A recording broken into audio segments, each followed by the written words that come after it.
Japan दौरे से लौटने के बाद मुख्यमंत्री डॉक्टर मोहन यादव ने मीडिया से दौरे को लेकर खास चर्चा की।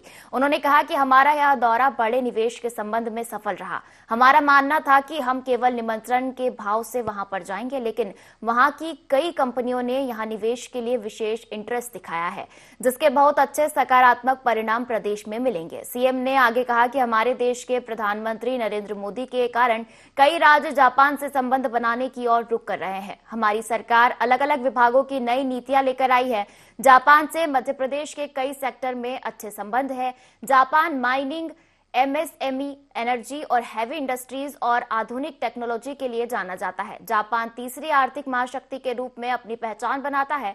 भविष्य में भारत के संबंधों के आधार पर पीएम मोदी के नेतृत्व में मध्य प्रदेश भी आगे बढ़े, इसके लिए हम सबका प्रयास है।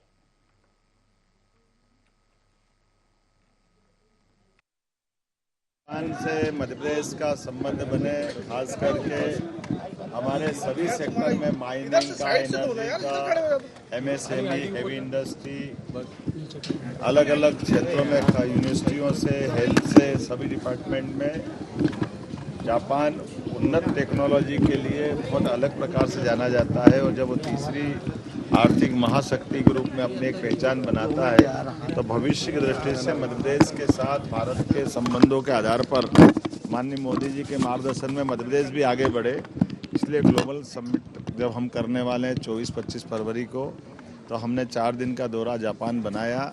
और मुझे इस बात की प्रसन्नता है कि पैनासोनिक से लगाकर ब्रिजस्टोन तक सभी सेक्टर की समान रूप से बहुत सारी कंपनियों ने अपना इंटरेस्ट दिखाया है। और जापान के लोग भारत में खास करके गौतम बुद्ध के कारण से भी उनका आत्मीय संबंध है।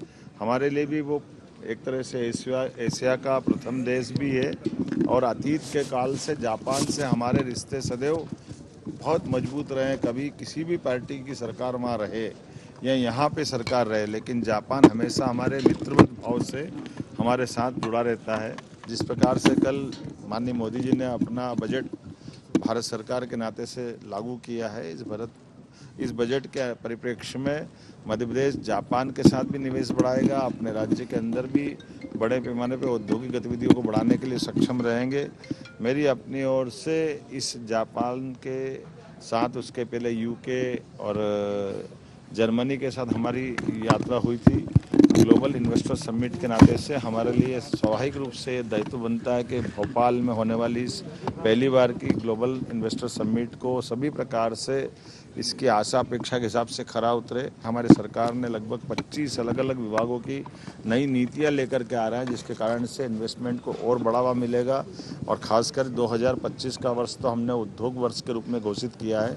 तो स्वाभाविक रूप से एग्रीकल्चर के उत्पाद से लगा करके सभी सेक्टर में हम आगे बढ़ेंगे। दिल्ली तो दिल वालों की हो रही है। दिल्ली में अब जिस प्रकार के रुझान दिखाई दे रहा है, निश्चित रूप से भारतीय जनता पार्टी जैसे हरियाणा, महाराष्ट्र में अपने जीत के रिकॉर्ड तोड़ते हुए बढ़ रही है।